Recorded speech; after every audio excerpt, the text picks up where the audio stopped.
At the passing of my father a year and a half ago, there were 3 fishing rods that were in the garage covered in dust, corrosion, and spiderwebs. I faintly remember as kids going to Lake Ontario and fishing for the day. I have this one picture that I'll always remember. We brought 1 carp home, and come to think of it, I don't know what we ever did with it. Maybe we ate it. Fishing wasn't something I got into again until a few years ago. I had always went when I was a kid to the local creek to fish by myself, but all that was there were some creek chub. I had no idea the diversity of species that were in the Toronto GTA area, let alone Ontario. So feeling nostalgic, I decided I want to use at least one of these rods again. The reel, on the other hand, was so old and not something I wanted to try to restore.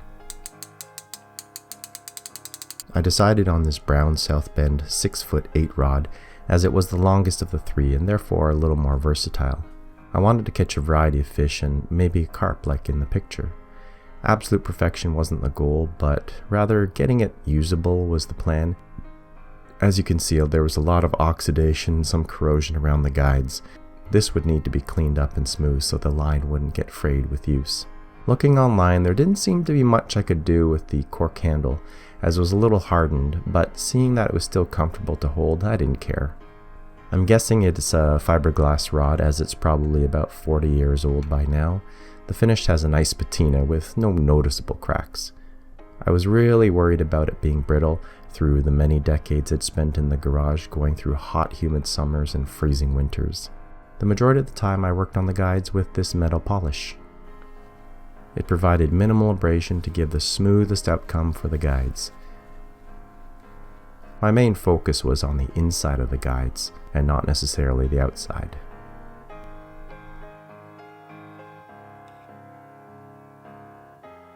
The one area that was harder to clean was the connection of the 2 pieces, but in the end the guides were nice and slick, and the only thing to do now was to test it out and hope it didn't break. I know it's old. If it does break, no problem. What else am I going to do with this? Just look at it? It's meant to be used, so I'll use it and make some new memories. It's quite flexible throughout the rod, which does give me some worry for some larger fish. That being said, I'm not going to lie, when I did load it up with a rather large steelhead, I was genuinely concerned it would break at any moment.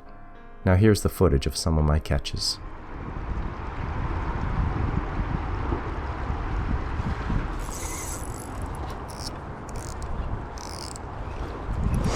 Alright, I'm on. Yeah, he took it. Yep. Dad's old rod, here we go. Corner of the mouth. No, don't go downstream.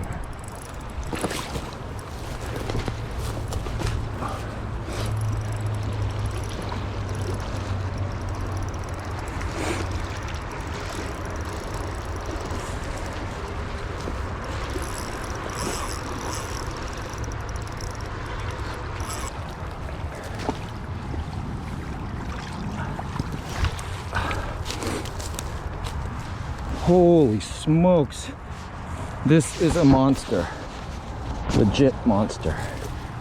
Oh my god, I'm gonna get this hook out, of which just hooked barely on the corner of the mouth.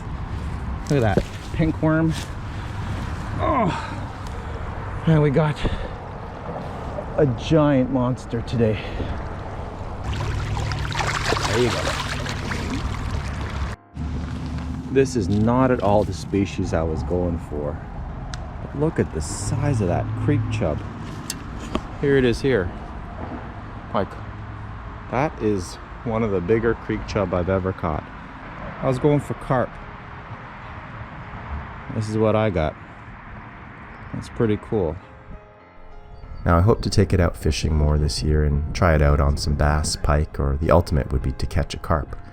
Getting one on this rod would be my first carp ever, and it would be a proud moment to do it on one with such memories.